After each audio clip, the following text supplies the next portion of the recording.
Seorang ustadz muda dihakimi warga karena menghamili salah satu santrinya. Sungguh tragis sekali. Bagaimanakah sebenarnya kisahnya? Assalamualaikum pemirsa YouTube. Marilah kita simak kisah Ustadz Haris, seorang guru ngaji yang masih muda namun hidup sangat memilukan. Bismillahirrohmanirrohim. Allahumma sholli ala Muhammad. Ustadz Haris adalah sosok pemuda yang bersahaja. Di usia yang baru menginjak 27 tahun, ia sudah menjadi guru ngaji tetap di Masjid Al-Hidayah, Desa Sukamurni. Ramah dan menenangkan, tutur katanya halus dan penuh makna. Banyak orang tua menitipkan anak-anaknya ke pengajian beliau agar mendapat bekal akhlak dan ilmu agama. Namun, di antara semua murid perempuan yang rutin hadir, ada satu nama yang menyimpan rasa lebih kepada Ustadz Haris. Namanya Rinanti, seorang gadis berwajah cantik dan berasal dari keluarga terpandang. Ia menaruh hati pada sang Ustadz sejak lama. Dalam diam, ia berharap bisa menjadi pendamping hidup sang guru yang ia kagumi. Sampai pada suatu hari, Rinanti memberanikan diri mengutarakan isi hatinya. Ia menyampaikan lewat pesan singkat dan berharap Ustadz Haris merespon dengan kabar baik. Tapi yang ia terima justru jawaban halus namun tegas. Rinanti, saya sangat menghormati perasaanmu, tapi saat ini saya belum berencana menikah. Fokus saya masih pada dakwah dan membina santri. Jawaban itu membuat Rinanti terpukul. Hatinya yang penuh harap berubah menjadi luka. Sejak saat itu, sikapnya perlahan berubah. Ia mulai menjauh dari majelis ilmu dan masuk ke pergaulan yang lebih bebas. Tidak sedikit warga yang melihatnya nongkrong hingga larut malam dengan anak-anak muda dari luar desa yang dikenal berkelakuan buruk. Ustadz Haris yang mengetahui perubahan itu, sempat menegurnya dengan penuh kasih. Ia berkata, "Rinanti, hati-hati memilih teman. Jangan sampai kamu menyesal karena mengikuti arus yang menyesatkan." Namun teguran itu hanya dianggap angin lalu. Rinanti merasa tersinggung dan semakin menjauh. Ia justru semakin dekat dengan seorang laki-laki asing yang kerap mondar-mandir di sekitar desa. Laki-laki itu tampak urakan, penuh tato, dan sering terlihat mabuk. Tak butuh waktu lama, hubungan mereka menjadi buah bibir warga. Beberapa bulan kemudian, kabar mengejutkan datang. Rinanti dinyatakan hamil. Orang tuanya kalang kabut. Laki-laki yang bersamanya pun hilang entah kemana. Ia ditinggalkan tanpa tanggung jawab. Di tengah keguncangan itu, timbul rencana jahat dari dalam hati Rinanti. Ia tahu, jika aib ini terbuka, hidupnya akan hancur. Maka ia merangkai fitnah. Dengan air mata dan suara bergetar, ia berkata kepada orang tuanya, "Yang menghamili aku, Ustadz Haris."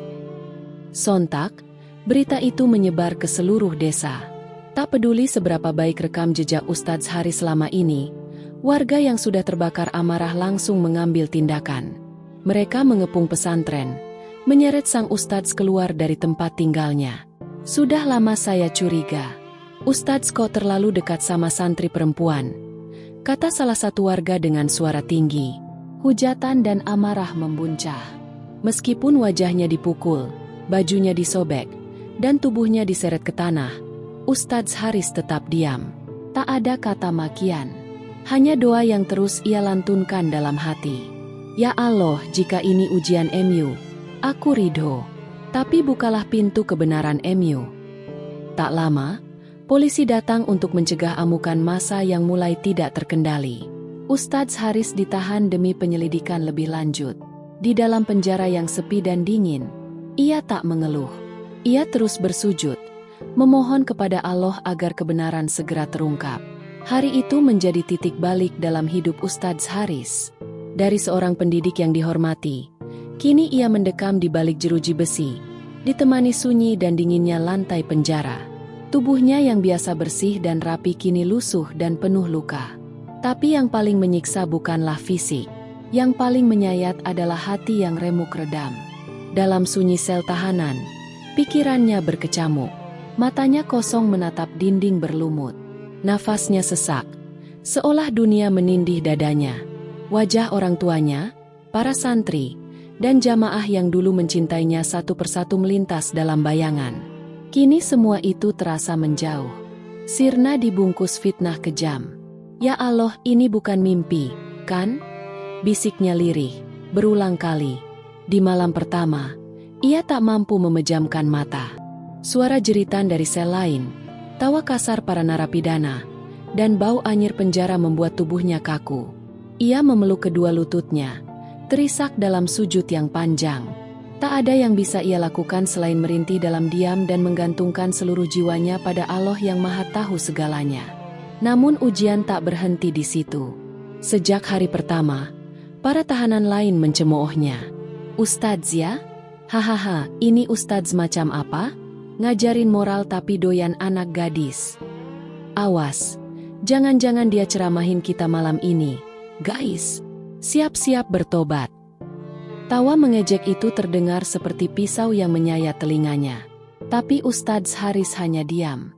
Ia tahu, membela diri hanya akan menambah cemooh.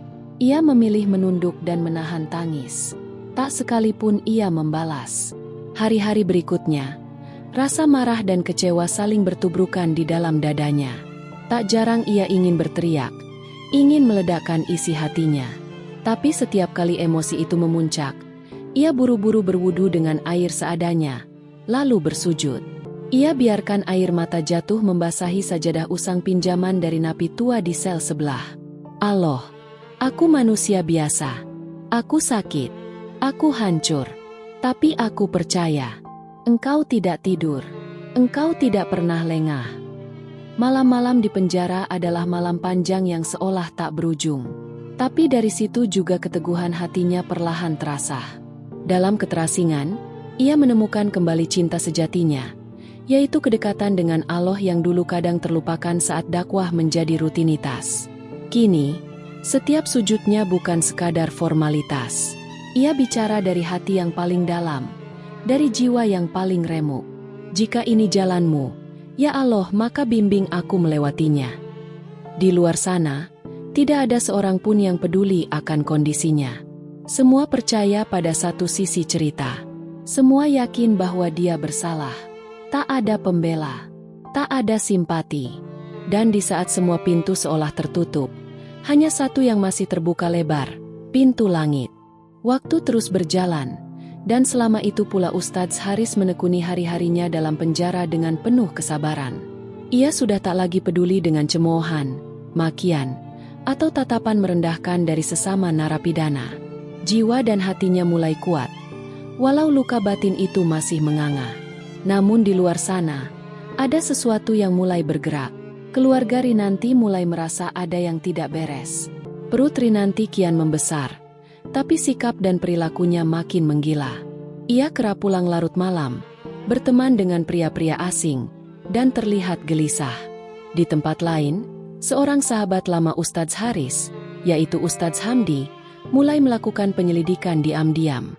Ia tak percaya bahwa Haris, sosok alim dan tawadu itu, bisa melakukan hal sekeji itu. Ia tahu Haris luar dalam. Karena itulah ia diam-diam mencoba mencari tahu apa yang sebenarnya terjadi. Melalui seorang informan di kampus tempat Rinanti kuliah dulu, Hamdi mendengar bahwa Rinanti beberapa kali terlihat bersama seorang pria bernama Danu, yang dikenal sering terlibat pergaulan bebas dan pesta malam. Salah satu teman Danu bahkan pernah mengunggah foto mereka di sebuah pesta di luar kota, yang secara tak langsung memperlihatkan Rinanti dalam kondisi mabuk. Petunjuk demi petunjuk mulai terkuak. Di dalam sel tahanan, hari itu Ustadz Haris sedang melaksanakan sholat duha. Sujudnya terasa begitu khusyuk hingga ia tak menyadari pintu sel dibuka. Seorang petugas datang dengan wajah serius dan berkata, "Haris, kamu dipanggil ke ruang penyidik." Haris hanya mengangguk, hatinya berdebar, tak tahu apa yang akan terjadi. Namun saat ia sampai di ruang penyidik, ia melihat seorang wanita muda duduk dengan kepala tertunduk. Itu Rinanti. Detik itu juga tubuh Haris melemas. "Maafkan aku." Rinanti bersuara lirih. Tangisnya pecah. Aku yang salah, bukan Ustadz yang lakukan itu. Semua karena sakit hati, karena dendamku sendiri." Kata-kata itu mengalir bagaikan petir di tengah siang bolong. Ustadz Haris menutup wajahnya dengan kedua tangan. Ia tak tahu harus bahagia atau menangis. Yang pasti, Allah telah menjawab doanya. Penyidik menatap Haris dengan penuh rasa bersalah. Maafkan kami. Kami akan segera menindaklanjuti pernyataan ini dan memulihkan nama baik Anda, Ustadz. Haris tak menjawab. Ia hanya memandang ke langit-langit ruangan, berbisik dalam hati. Alhamdulillah, Engkau Maha mendengar. Engkau Maha adil. Hari-hari berlalu, dan di dalam penjara, tubuh Ustadz Haris semakin kurus. Namun yang lebih menyakitkan dari jeruji besi adalah jeruji prasangka yang menjerat nama baiknya. Setiap malam ia menangis dalam sujud panjang, berdoa dalam hening, meminta kepada Allah agar kebenaran terungkap. Di luar sana, kehidupan Rinanti mulai dipenuhi kecemasan. Kandungannya kian membesar, dan kebohongan yang ia ciptakan perlahan menjadi beban yang menghimpit batinnya. Setiap malam ia dihantui oleh bayangan wajah Ustadz Haris. Tatapan teduh yang dulu menasihatinya agar berhati-hati dalam bergaul, kini justru menjadi korban dari kebenciannya sendiri. Suatu malam, Rinanti pulang ke rumahnya dengan wajah lusuh. Ibunya menyambutnya dengan wajah khawatir. "Kenapa kamu makin murung, Rinanti? Kamu butuh bantuan?" Rinanti diam. Ia menatap ibunya dengan mata yang penuh air. Tiba-tiba tubuhnya bergetar, lututnya lemas, dan ia jatuh bersimpuh di hadapan ibunya. "Aku berdosa, Bu, aku telah hancurkan hidup orang yang tak salah," ucapnya dalam gumaman. Ibunya yang terkejut hanya bisa memeluknya. Namun belum sempat ia menggali lebih dalam, Rinanti menutup rapat mulutnya dan pura-pura tertidur. Namun dari sorot matanya yang belum sepenuhnya terpejam, terlihat bahwa perasaan bersalah itu tengah berperang hebat dalam jiwanya. Di balik dinding penjara, malam itu Ustadz Haris kembali bermunajat. Hatinya tetap teguh, meski tubuhnya lunglai. Ia tidak meminta balas dendam, hanya memohon agar Allah menampakkan kebenaran. Dan malam itu, entah mengapa, hatinya terasa lebih ringan. Seakan doa-doanya mulai menemukan jalan pulang. Pagi itu Rinanti tidak bisa menahan gejolak di dalam dadanya. Tidur semalam tak membuahkan ketenangan. Suara tangisan dalam mimpinya, wajah Ustadz Haris dalam balutan baju tahanan, dan tatapan kecewa ibunya terus menghantui langkahnya. Ia bangun dengan tubuh gemetar dan hati yang berantakan. Tak butuh waktu lama, Rinanti memutuskan untuk pergi ke kantor polisi. Meski kakinya berat, namun dorongan dari nurani yang selama ini ia abaikan kini menyeruak, mendesaknya untuk berani berkata jujur. Ia tahu, kebohongan ini telah merusak hidup seseorang yang tak bersalah. Dan lebih dari itu, ia takut anak yang ada dalam kandungannya tumbuh dari kebohongan yang mematikan nurani. Di ruang penyidik, Rinanti duduk dengan wajah pucat. Tangannya tak henti menggenggam ujung bajunya yang berkeringat dingin. Seorang petugas perempuan menghampiri, menanyakan maksud kedatangannya. "Ada yang ingin saya akui. Ini tentang Ustadz Haris," lirihnya pelan. Petugas itu terdiam sejenak, lalu mempersilakan Rinanti masuk ruangan pemeriksaan. Di sanalah semuanya terbongkar. Rinanti mengaku bahwa dirinya telah memfitnah Ustadz Haris, bahwa sebenarnya yang menghamilinya adalah mantan kekasihnya yang kini kabur entah kemana. Ia menjelaskan bahwa amarah, sakit hati, dan dendam telah membuatnya buta. Petugas tertegun. Keterangan itu direkam, dicatat, dan disandingkan dengan berkas perkara yang sebelumnya telah membuat geger kampung. Sontak pihak berwajib mengambil langkah cepat. Penyelidikan ulang dibuka. Bukti-bukti yang selama ini samar mulai tersingkap satu persatu. Sore harinya, seorang petugas datang ke sel tahanan Ustadz Haris. Dengan nada datar namun penuh makna, ia berkata, "Ustadz, Anda akan dibebaskan." Haris terdiam. Ia hanya menatap kosong ke arah jendela jeruji. Hatinya campur aduk, antara lega, getir, dan luka yang belum sembuh. Petugas melanjutkan, "Ada pengakuan dari Rinanti. Semua tuduhan itu tidak benar." Air mata Ustadz Haris mengalir perlahan. Ia tidak berbicara apa-apa, hanya tersungkur dan kembali sujud di atas lantai yang dingin. Sujud syukur yang dalam. Di sela-sela tangisnya, ia berbisik lirih, "Engkau Maha mengetahui, ya Allah, hanya Engkau tempatku berserah." Kabar pembebasan Ustadz Haris menyebar seperti angin. Awalnya hanya dari bisik-bisik petugas, lalu meledak jadi pembicaraan di warung kopi, di pinggir jalan, hingga ke pengeras suara masjid. Warga satu persatu terhenyak. Ada yang menutup mulutnya karena malu, ada yang geleng-geleng kepala karena tak menyangka, dan ada pula yang langsung mendatangi rumah keluarga Haris dengan wajah tertunduk. Di rumah itu, ibunya menyambut mereka dengan mata sembab namun penuh wibawa. Ia tidak menghardik, tidak pula marah. Hanya menatap satu persatu wajah tetangga yang dulu bersuara paling keras menuduh anaknya. Sementara itu, mobil patroli yang membawa Ustadz Haris perlahan memasuki jalan kampung. Jalan itu dulu dipenuhi caci maki dan lemparan batu ketika ia dibawa pergi. Tapi kini, di sepanjang jalan itu, warga berjejer dengan kepala tertunduk dan mata berkaca-kaca. Tak ada satupun dari mereka yang berani bersuara. Mobil berhenti. Pintu dibuka.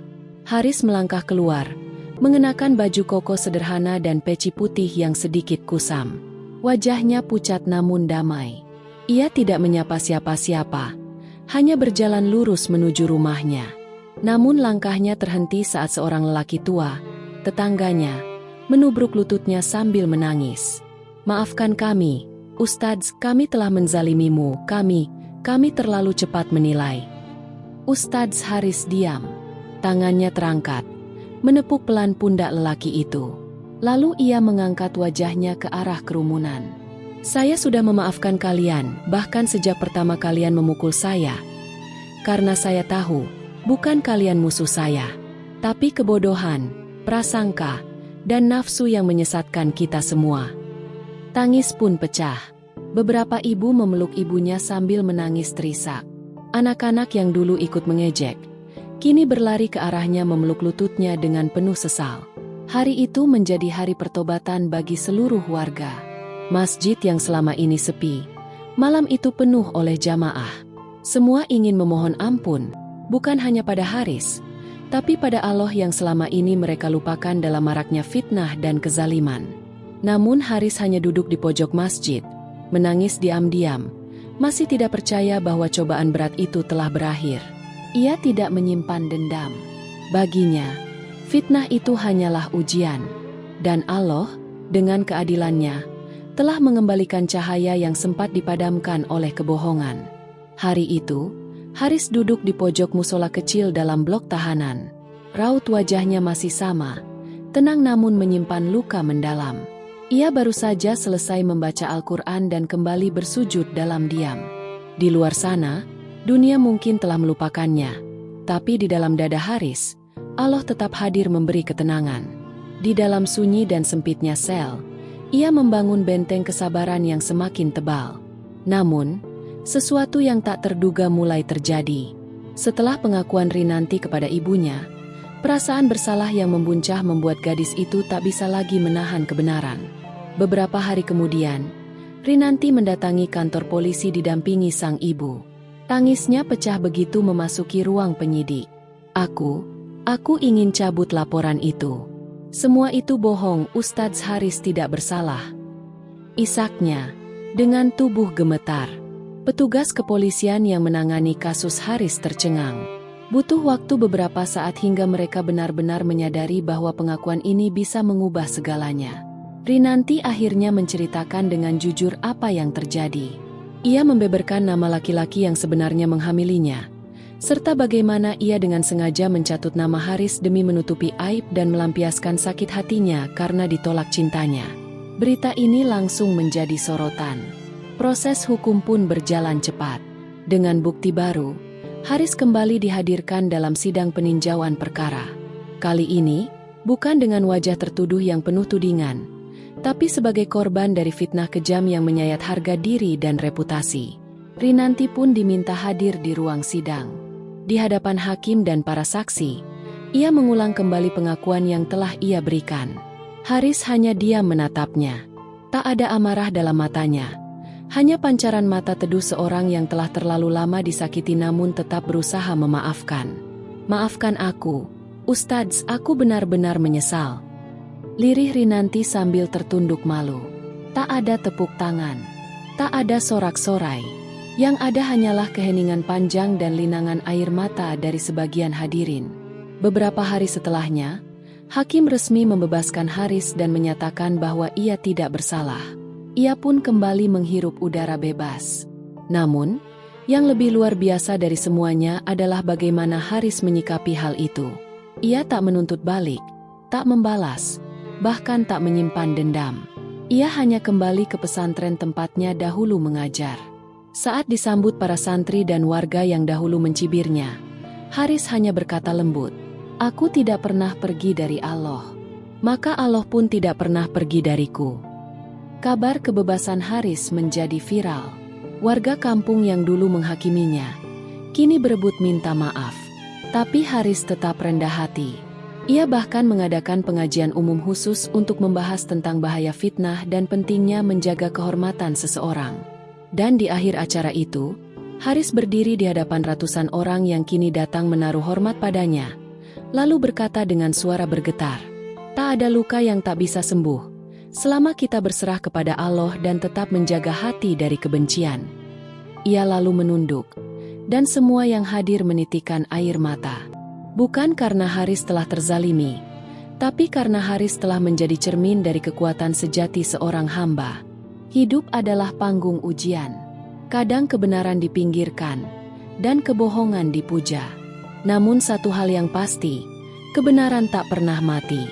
Ia hanya menunggu waktunya untuk muncul ke permukaan, menyingkap semua topeng, dan membongkar semua dusta yang selama ini disembunyikan.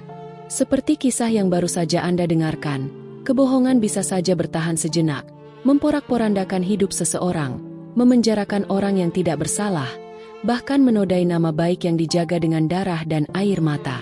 Tapi pada akhirnya, kebenaran tetap berdiri tegak. Tak peduli seberapa kuat fitnah dilemparkan, ia akan terpental dan pecah oleh cahaya kebenaran yang datang dari langit. Allah berfirman dalam surah Al-Isra ayat 81, "Dan katakanlah, yang benar telah datang dan yang batil telah lenyap. Sesungguhnya yang batil itu pasti lenyap." Ayat ini menjadi penguat hati bagi siapapun yang sedang diuji dengan fitnah dan kebohongan. Karena fitnah bukanlah perkara ringan. Bahkan Allah menyatakannya lebih dahsyat dari pembunuhan. Dalam surah Al-Baqarah ayat 191, Allah berfirman, "Dan fitnah itu lebih besar bahayanya daripada pembunuhan."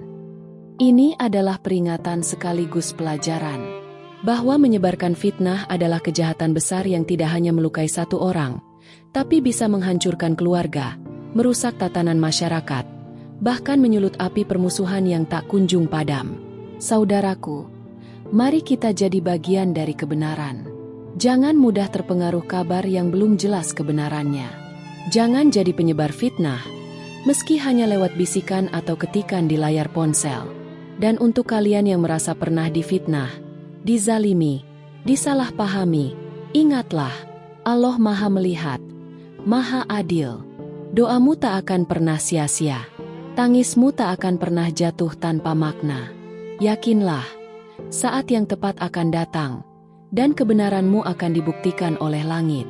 Jika kisah ini menyentuh hati kalian, bantu kami terus menghadirkan kisah-kisah penuh hikmah lainnya. Like, subscribe, dan aktifkan loncengnya di channel Gava Story. Dukung terus dakwah lewat cerita, agar semakin banyak hati yang tersentuh dan tersadar. Sampai jumpa di kisah berikutnya. Wassalamualaikum warahmatullahi wabarakatuh.